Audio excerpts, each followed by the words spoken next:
Hi, everybody. Welcome to Reader's Intrigue, where authors are going to read the first chapter of their book so that we can be intrigued and maybe find a new book to read. Get comfy, get cozy. Let's listen. Greetings. My name is Dr. Mike Nelson. I recently retired a couple of years ago after practicing for 38 years. I had a really fun time. It was great. I practiced in the rural Amish communities, doing house calls 3 days a week and finding things that I would walk into that I would never have expected in a million years, and learning every single time. It was exciting, it was rewarding. But a few years ago, I started having some health issues, and sure enough, I ended up with a bad one, and I was forced to retire.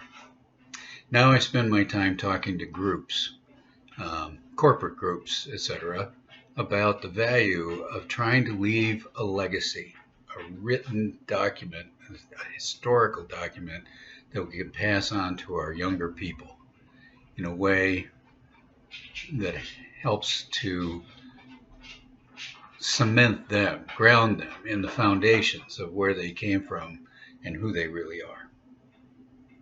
So that's my story. I've written a few books, and mostly about that, about grounding my family and my history in the written word. So I've got a few of them. I always joke they're the greatest books never read. However, they are read, and they're okay. Well, then I was done writing books, and my daughter said, "No, Dad, you got to keep writing." And I said, "I don't really have anything else to write." And she said, "Write about us." And I said, "What do you mean?" And she said, "Well, write about us. Write about what we used to do." And I said, "Okay, so that sounds kind of boring." She said, "Well, make it into something interesting." I said, "Well, I will, but you have to help." So then we did. We wrote Annie Abbott in the Druid Stones together, my daughter and I. And I like it. I think it's a fun book. I think it's an interesting book. So a lot in here that has nothing to do with young people reading books. It has to do with philosophy and keys to life and different things like that. Here are some excerpts. First and foremost, here's the foreword written by my daughter.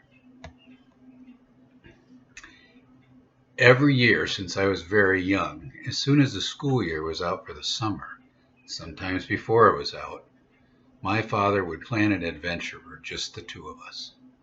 Sometimes to the north woods of Wisconsin or Minnesota, Florida Keys, Big Sur, California. My dad believed that life was about broadening your horizons and learning as much as you could in the time you were granted. Our adventures were exciting. Most of the time, they were educational. I believe they helped me to see the intricacies of the environment and the life forms that inhabit it. This book mirrors some of the lessons these experiences taught me, and then it goes deeper. To see the life in all things and feel the life that surrounds you is to know real magic. We are all Annie Abbott in one way or another. Chapter 1. Mike Abbott climbed down the steep attic steps, a stack of small boxes in his arms.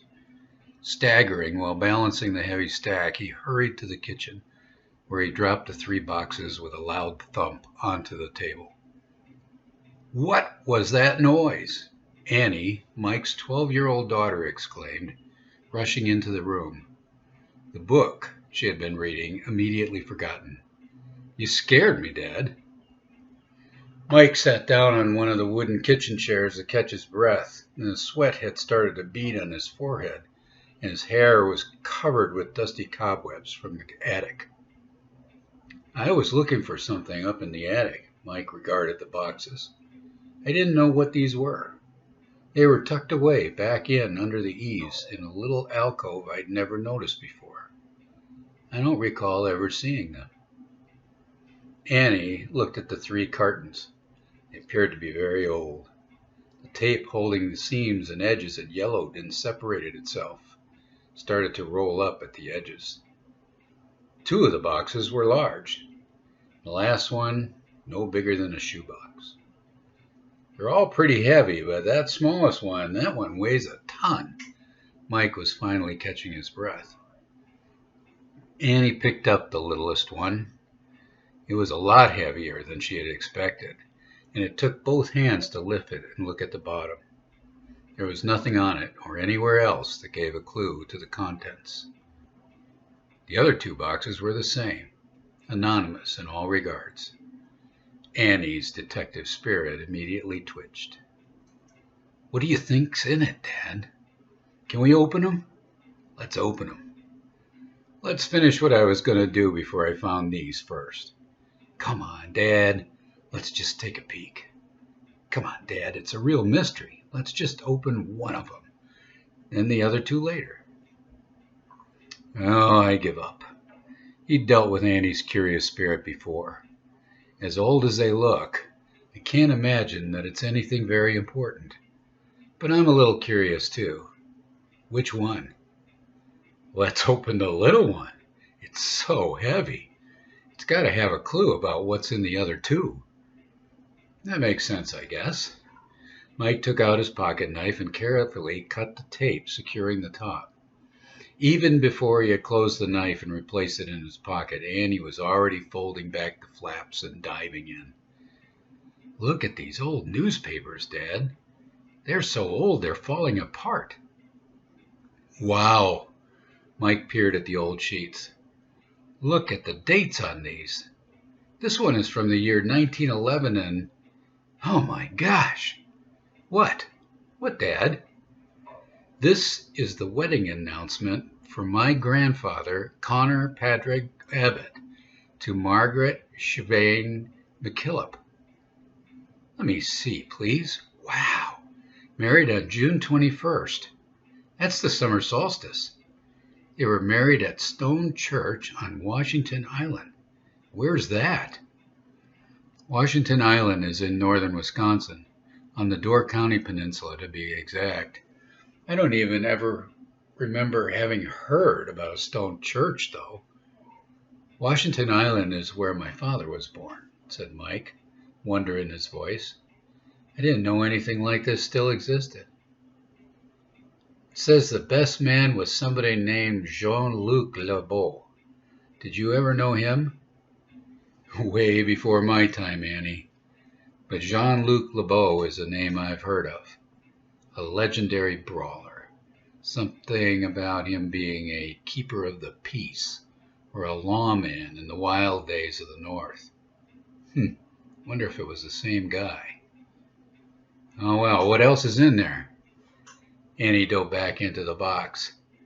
Oh, wow! With 2 hands she lifted out the huge and ancient Navy Colt revolver, almost dropping it on the table in her haste to be rid of it. What is that? I had no idea there was something like that in this house. At least it's not loaded. The bullets are still in the box, Dad. See? Annie tipped up the box on its side. Oh, great. Well, just don't you worry about that. What else is in there? This. And she lifted out a small metal strong box by the handle on its top. I'm almost afraid to open it. She wasn't fooling anyone. She couldn't wait to get it open. Her father felt the same way, and they both fumbled to open the latch and held their breath as they tipped back the lid. I don't believe it. Mike Abbott rocked back in his seat, completely flabbergasted. Annie's eyes were as big as saucers as she looked at her father's face. The rest of the box only had 3 things. 2 were exactly alike, and the third was a small envelope addressed simply to the finder. The other two things, ingots of solid gold. With fingers that trembled, Mike opened the ancient envelope carefully. Inside was a fine piece of stationery addressed in a very fine hand. To the finder. Greetings. I, Connor Padraig Abbott, leave this earthly coil a frustrated man, having not finished the task the Lord has set before me. The great treasure of my house still eludes me, and alas, my body can no longer support the search. I am in hopes that you are a true searcher, and are gifted intellectually in ways that I did not possess. In this box, you will find the means to afford to continue my search, and the means to defend it, should the treasure be found. These contents are reward enough if your steadfast be wanting, but I exhort you to continue in my endeavor and make it your own. The other two containers, should they have remained together, contain all the many clues and maps such that I have been able to gather in my lifetime, along with my diary. May your search be fruitful. Follow the signs, trust your instincts, and good luck to you, Connor Abbott. Annie looked at her father, and his eyes met hers. They both smiled. Finally, an adventure for both of them. So that's a chapter from the book. There are more chapters. They're all fun. There's a lot of adventures in them. The books are available through Amazon, and it's exciting to do this because I had written these 3 books before, and they were fun. My dad wasn't much of a talker, gave me his diary at the end of his life that he had kept while he was a tail gunner on a B-17 bomber. It told me things about my father that I would have never guessed, but as soon as I read those, I understood the way he was. That's what prompted me to write the books that I wrote, because I wanted my children to know that there was more to me than what they had seen while I struggled to be a good father for them. And it was rewarding and exciting, but it was working from something that I had plenty of experience in. It was working from something that was me. This was something completely different. I was working with a framework of things that we had done, but I had to make it into a story. And what do you know? Now there's another one. The second book, Annie Abbott and the Race to the Red Queen, comes out Labor Day this year and should be fun and exciting, and I really like it. I like the second one more than I like the first one, and I think they're both pretty good. And so does Isabel, my daughter. The books are available on Amazon, Barnes & Noble, and in most bookstores. Give them a read. They're pretty good. Thank you. Thank you again to the amazing author that read us a story, and be sure to check out all the other amazing shows on RB Media. Till next time, bye!